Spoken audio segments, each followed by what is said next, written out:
When I was looking at the theme release and the affirmation is, I release anything and everything that no longer serves my unfolding good. And most of the people think that's just the bad stuff or the ugly stuff. That's the good stuff too. Hard to let go of something good. I remember when I started my ministry in Red Deer, I've been a season ticket holder for 19 years and I had to let go of my season tickets. Do you know how hard that was? Well, not for you, but for me. So you have to surrender and be willing to let go and be willing to let go of a lot of stuff, like including the good, because you got to make room for what's coming next. Anybody ever get clogged and feel like they're stuck and not going anywhere? Yeah. But that's just simply because we're trying to embrace new stuff, but we're not making any room for it. So I was going through all the standard stuff about this, and I'm going, how many talks have I done on this and how many different ways? Well, time to do something different. The two things I will start out with is my favorite quote is that you can't have a breakthrough till you have a breakdown, because the old has to be broken down one way or another, piece by piece, dismantled and gone. The good, the bad, and the ugly. And also to remember, it's the new thing. I got a whole bunch of things that I really like and I'm enjoying and I love right now, but I'm being prompted to let go of the good. I've done a lot of the ugly. There's still some of the bad, but there's always going to be a bit of that to work on. But a lot of what I need to do is let go of the good too. So I'm restructuring everything. I'm in a major one right now. Hang on to your hats till next year. There'll be some interesting stuff. So this thing about letting go, though, sometimes is a very painful thing, and a lot of people don't understand it. Anybody have a little reaction or a big one to stuff that goes on? Bzzzt, or a bzzzt? Anybody get that? Bzzzt? You see, it don't matter what the reason is, it's not relevant. If you get a bzzzt, you got a problem, whether you like it or not. And how many times do we just brush it off because we're bigger than that? And all that other nice new agey stuff, metaphysical stuff, psychological stuff that we use, but we don't deal with that and the core. So I felt it would be remiss of me to continue going on and not share what I consider the most valuable thing I've ever been given to do in my life in order to release what I needed to release and move on. And I was given this during the first 11 years of my study, in addition to all the other stuff. But this was something that was given to me uniquely for me in a way that worked for me that I really needed, along with everything else, which is now coming out next year as my refined program. It'll be called the Transformation Guide. Website, everything, textbook, course, all that's coming out.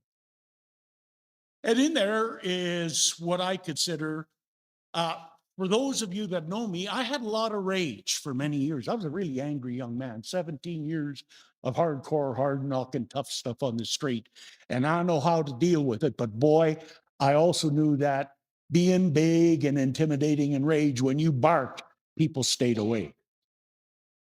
Like having a walking down a mall was like having a snow plow on the front of me. People would just go by. There was a little bit bigger and nastier looking and probably projected a different kind of energy.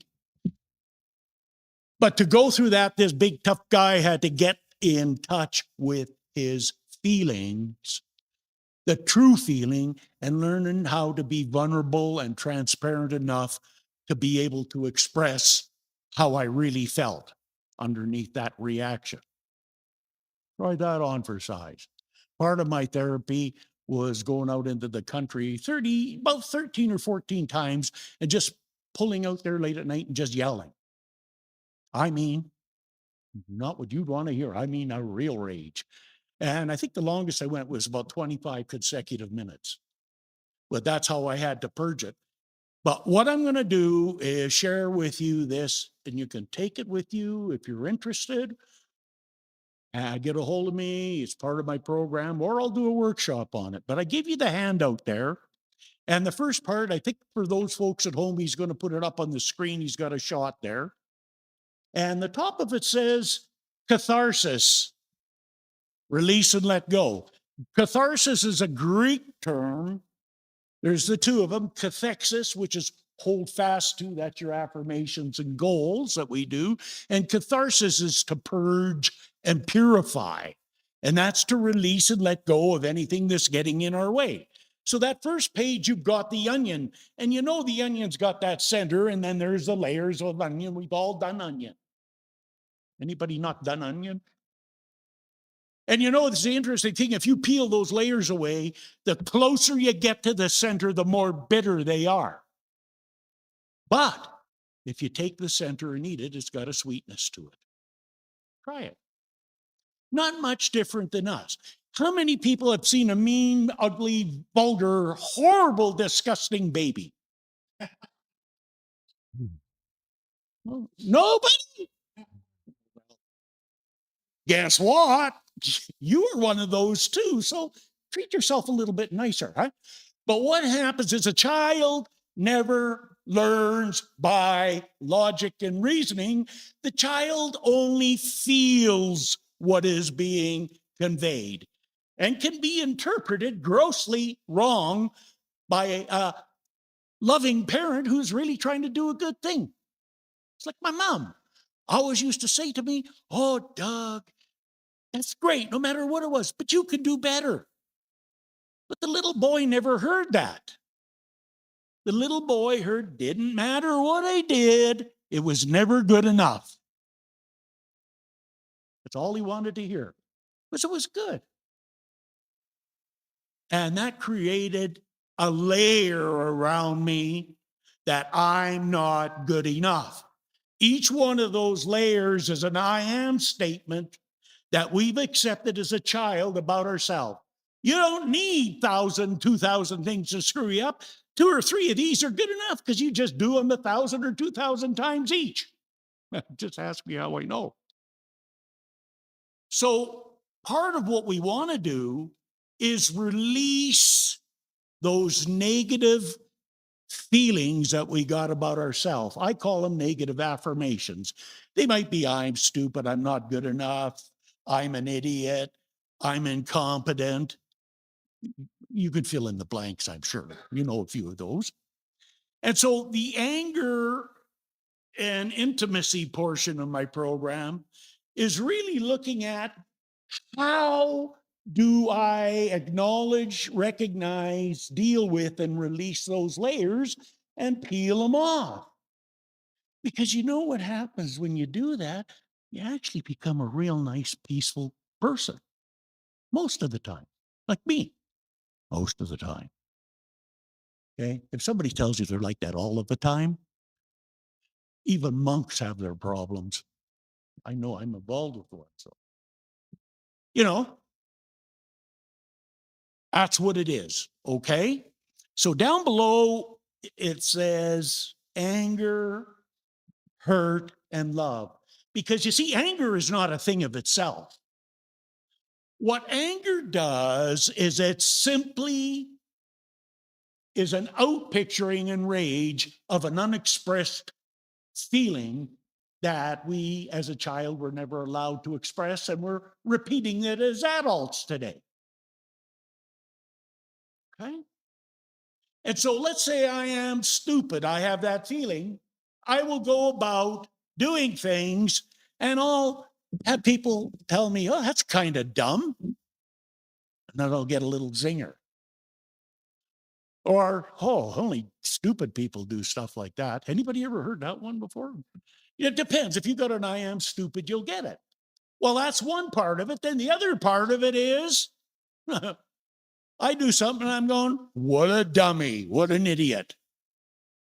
Kind of stupid. So somebody else treats me that way, I treat myself. But you know, you see, the law, this is just like donations and giving and receiving. It don't work any different, okay? I do it to myself, somebody does it to me, and there's one arm that I have to do, is I have to treat somebody else like they're stupid. Got the cycle?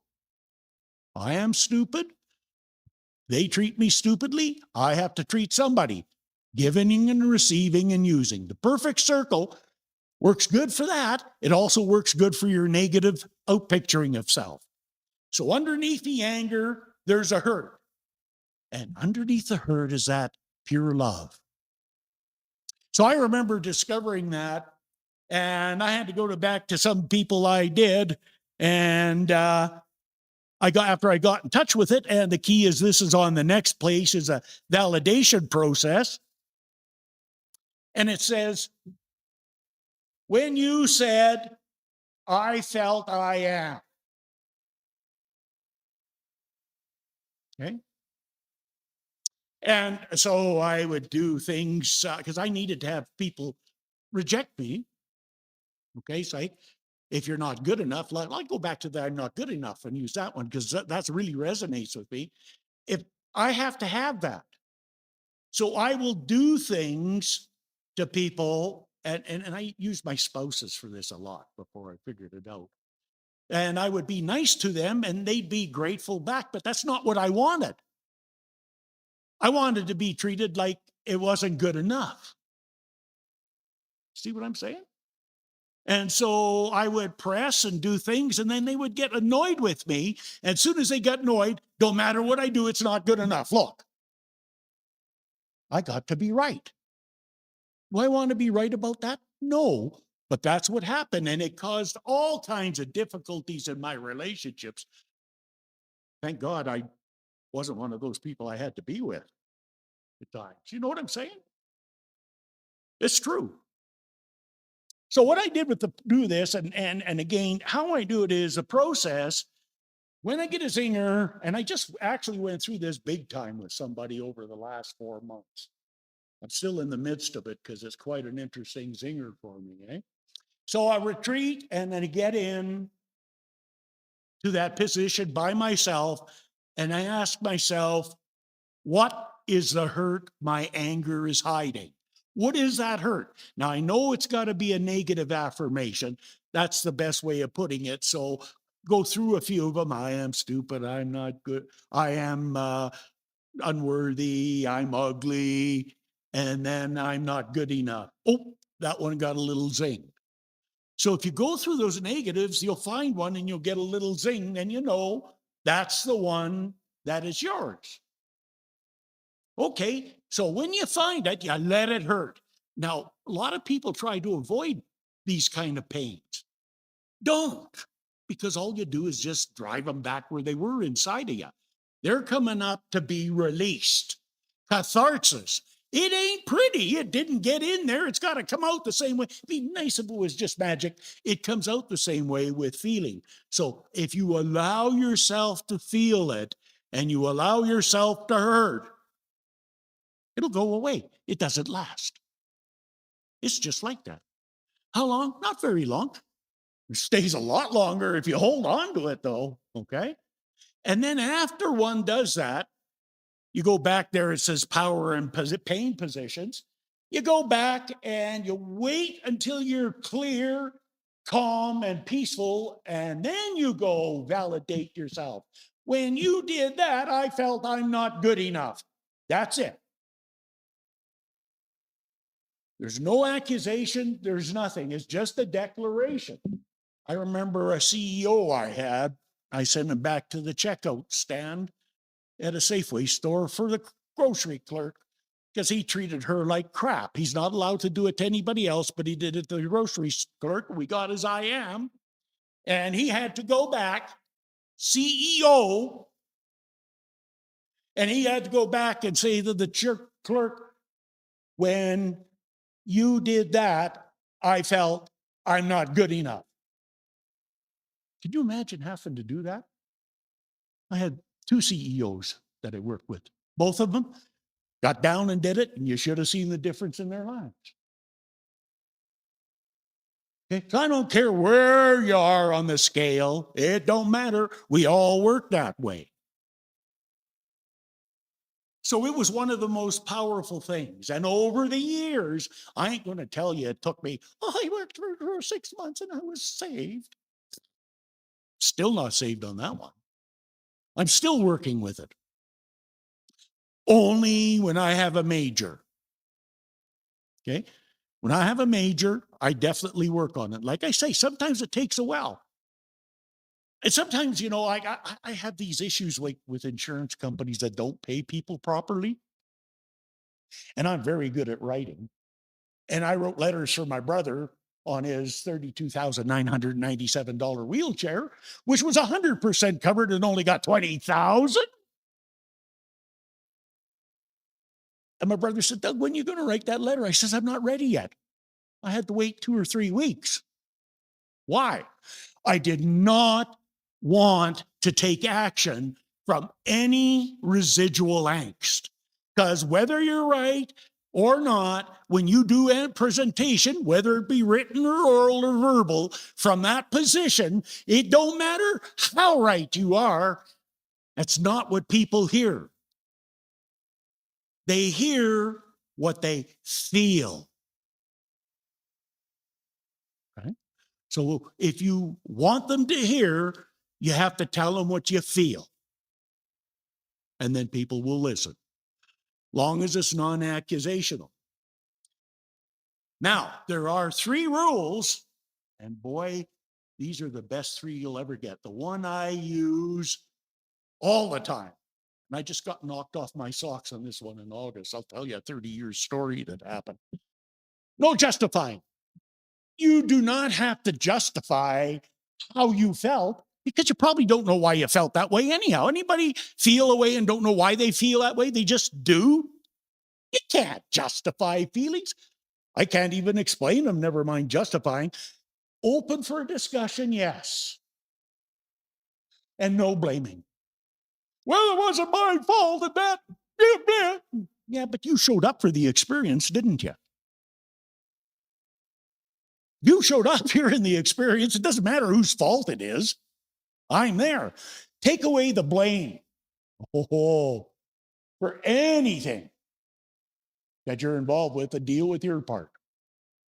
So, the big one, every day I use this, no attachment to outcomes. Example, the last time my second ex spoke to me was in 1995 at my mother's funeral. And the 3 of my exes, yes, we're all sitting together having tea and biscuits at one table, yes. And I walked in, yes, and I walked by, and one of them said, "Her, don't worry, Doug, we're here for your mother, not you." I expected that, and I kept going. True story, by the way. I hadn't seen my daughter and grandson for 5 years. They're here this summer for Quebec. They're out of town, and I got to go pick them up. And she is going to drop them off somewhere. And I haven't even seen her, never mind spoke to her. She won't even look at me. Okay, well, maybe this is going to happen. That's going to happen.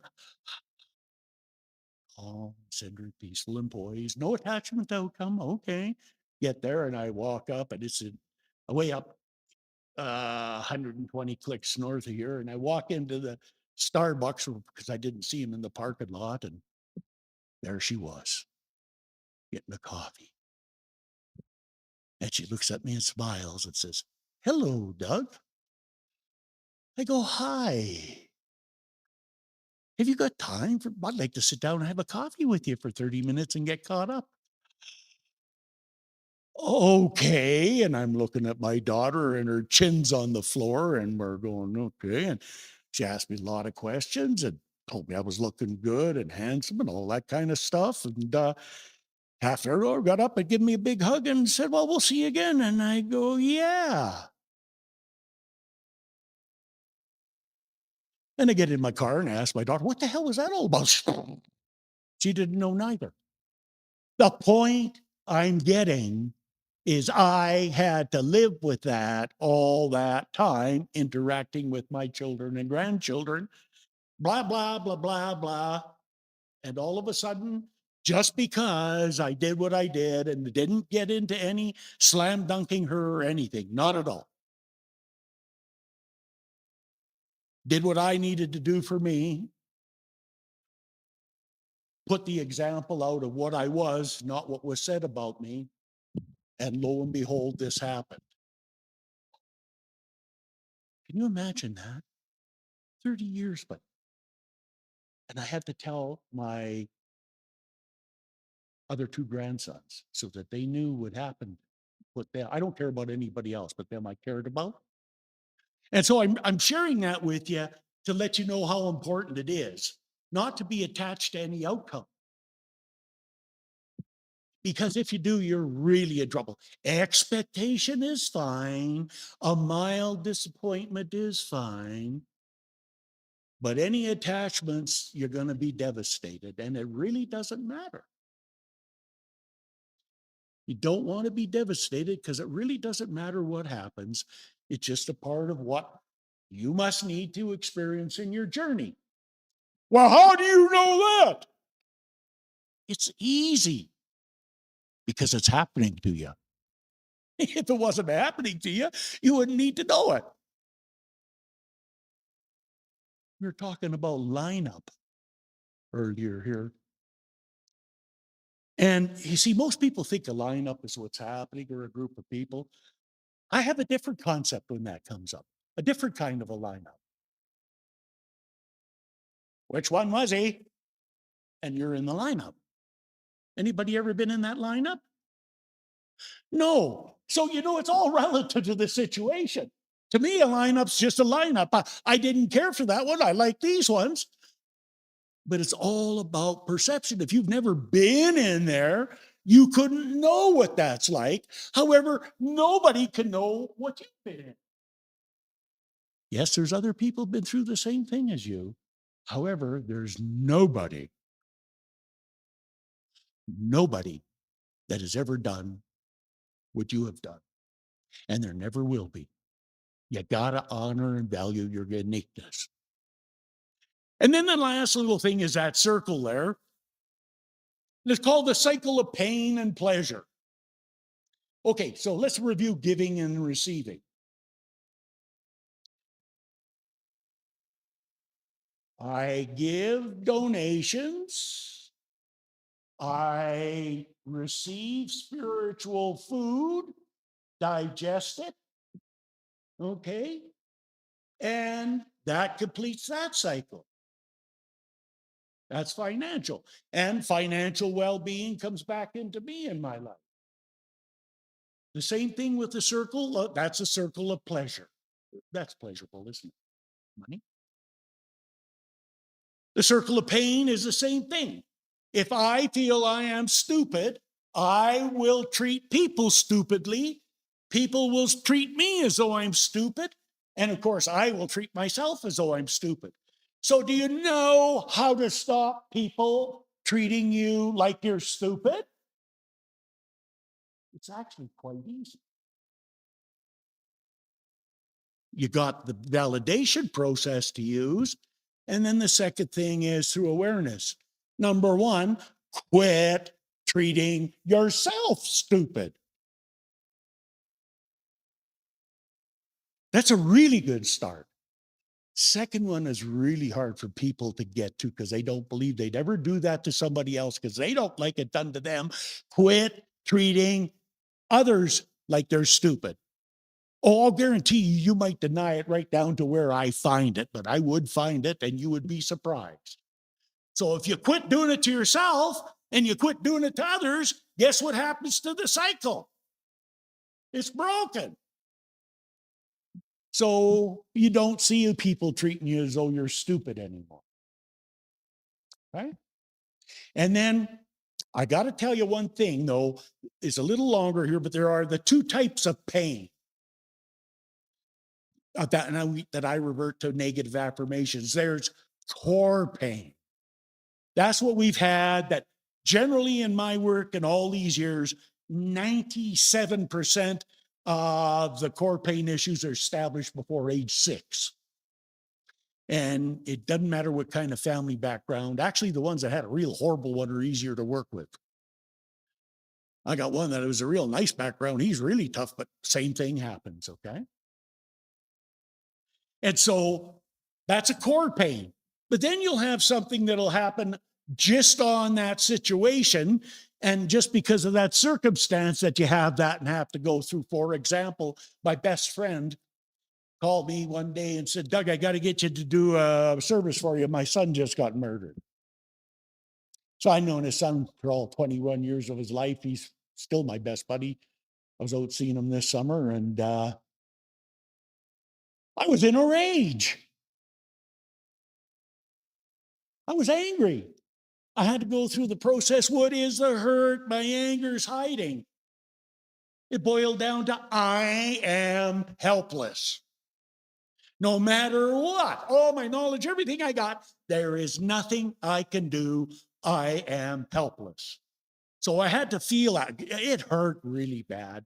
Let it get through. And then the only one I only needed one person, a person to validate it to, because it was just a circumstance. So I used my spouse and said, when I got called and heard that Jason got murdered, I felt I am helpless. Once I got through that, then I could get to the business of getting the memorial done and doing that with the prayer. And I did it. And there was a lot of really big, hardcore dudes there. And I saw these big, tough men walk by me at the end of it and shake my hand with a tear in their eye. And they said, I don't know what happened, but I want you to know I'm okay and thank you. I had a half a dozen of them. So when you get beyond your own stuff and you're willing, no matter what the circumstance or situation is, to be open to the guidance of Spirit. By the way, I didn't do it on my own. I got a practitioner to pray for me that I was able to do my prayer effectively and efficiently myself. Okay. Not to solve my situation, but for me to do that. And I did. And that was the results. So that's what I got. And that's what freed me. And that's what helps me become a whole lot better, because I'm in a situation right now, because of all my concussions, that I could go south really bad if I don't remain calm, peaceful, and centered. And I am so grateful for this philosophy for teaching me that, because anytime I get off center and a little bit out, I get winged out in the head. So it's really good thermometer. I don't recommend you buy one like mine to do that, but it's really good to be like that. And I got one thing I'll close with about the gift of going through and being willing to rid that of myself. And I got to experience it on Friday. My daughter took me for lunch and we went back to her place. And there's my daughter and my grandson and my granddaughter all sitting there getting ready to do the Halloween thing. And I'm sitting there thinking, oh man, how grateful am I to sit here and watch this and know I've been through it 3 times with each one of them, right? And to be able to just be here at this stage of the game called life after what I did for 17 years, I was so grateful. And then on the way home, I get the voice that, Doug, you made a mistake. It's not 3 times you've seen that. It's 4 times. I forgot about myself. What a joy to be able to just stop and acknowledge that. And somebody said, well, that's not a big deal. It is a big deal for me. Do you know what I mean? Just to, not for you maybe, but for me. And it don't matter whether any of it's a big deal for anybody else. It don't matter, because there ain't anybody else in here except for you, not unless you're renting space to them. So I know that the divine is within us, and it's always open and receptive to giving to us. And as we take one step towards God, God will take 99 steps towards us. And so it is.